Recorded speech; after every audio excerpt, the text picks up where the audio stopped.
We stand with فلسطین، لیکن ہمیں بہت خطرہ نظر آ رہا ہے آگے۔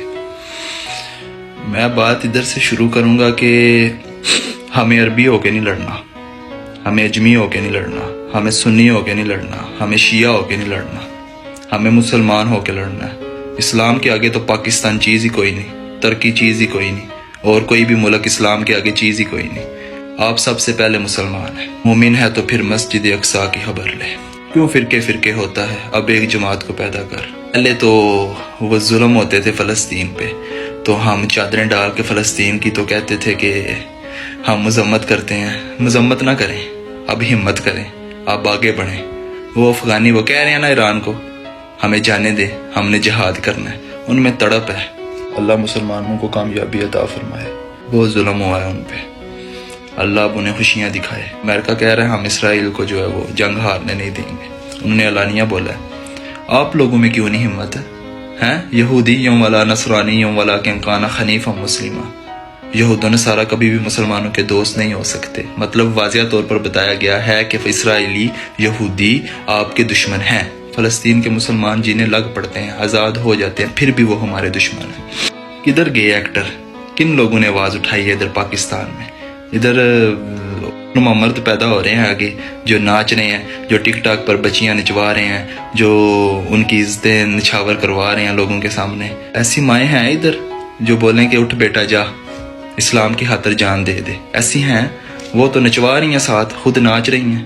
امریکہ کود پڑا، سپر پاور کہتے ہیں نا آپ انہیں، ہمارے لیے تو سپر پاور اللہ ہے، اللہ کی ذات ہے۔ تو آپ جائیں گے، آپ جنگ لڑیں گے ان کے ساتھ، ان کا ساتھ دیں گے کہ بس یہی بولیں گے کہ ہم مذمت کرتے ہیں؟ ایسا نہیں ہونا چاہیے۔ اب جو انہوں نے اچھائی کی طرف جو قدم اٹھایا ہے، جنگ انہوں نے سٹارٹ کی ہے، اب آپ جو منافق لوگ ہیں، جو کم نظر لوگ ہیں، جو اسلام کے دشمن ہیں، جو مسلمانوں کا لبادہ اوڑھ کے منافق جو اکٹھے ہوئے ہیں، وہ ڈر گئے ہیں کہ ہمیں ان کا ساتھ دینا پڑے گا۔ مجھے تو بہت ڈر لگا ہوا ہے، اگر امریکہ کود پڑا تو یہ لوگ تو ہیں ہاتھ کھلے کر دیں گے۔ اللہ ایسا نہ کرے، اللہ انہیں ہمت دے، اللہ ان کی عقل ٹھکانے لگائے۔ اب جس چیز کی شروعات ہوگی ہے نا، اسے پایا تکمیل تک پہنچایا جائے۔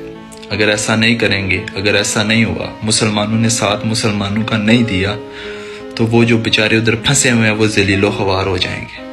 آپ کو ہمت کرنی پڑے گی، آپ کو ان کا ساتھ دینا پڑے گا۔ لوگ بیزار ہو گئے ہیں اسلام سے، لوگوں کو کوئی سروکار نہیں جو ہو رہا ہے۔ لوگوں نے بی ٹی ایس کے سٹیٹس لگائے ہوئے ہیں، اسلام سے تو لوگ بیزار ہیں، انہیں تو پتہ ہی نہیں ہے، لوگوں کو کلمہ بھی نہیں آتا۔ یہی لوگ ہیں نا جنہوں نے دجال پر یقین لانا ہے۔ یہ آگے جنگ ہے، قیامت نزدیک ہے، آگے جنگیں ہیں۔ آپ اپنے بچوں کی تربیت کر لیں، آپ اپنے بچوں کو نچوانے پہ نہ لگائیں، اپنی بچیوں کو آدھے کپڑے نہ پہنوائیں۔ آپ کے بیٹے، آپ کی نسل سے جو چلیں گے نا، جنہیں اسلام کا پتہ ہی نہیں ہے، وہ دجال کے پاس جا کے نا ان پہ یقین لے آئیں گے۔ یار یہ تو ادھر ہی جنت مل رہی ہے۔ جن کو دنیا کی لالچ ہے، جو ادھر پیسے کمانے کے لیے کپڑے اتار رہے ہیں اپنے، انہوں نے تو دجال پہ یقین لانا ہی لانا ہے۔ ہم نے قرآن پڑھا ہوا ہے، ہم قرآن کے حافظ ہیں، ہمیں پتہ ہے قرآن میں کیا لکھا ہوا ہے۔ اللہ نے واضح کر دیا تھا، یہودی یوم ولا نصرانی یوم ولا کان حنیفا مسلمہ۔ یہود و نصارہ کبھی بھی مسلمانوں کے دوست نہیں ہو سکتے۔ یہ آیت بہت سارے لوگوں کو آتی ہی نہیں ہے، پتہ ہی نہیں ہے۔ وہ تو کھڑے تھے، وہ کہتے ہیں کہ خیبر واز یور لاسٹ چانس، لیکن ایسا نہیں ہے۔ ہم انہیں دیں گے، ہم مسلمان لوگ انہیں اکھاڑ دیں گے، پتر نہیں۔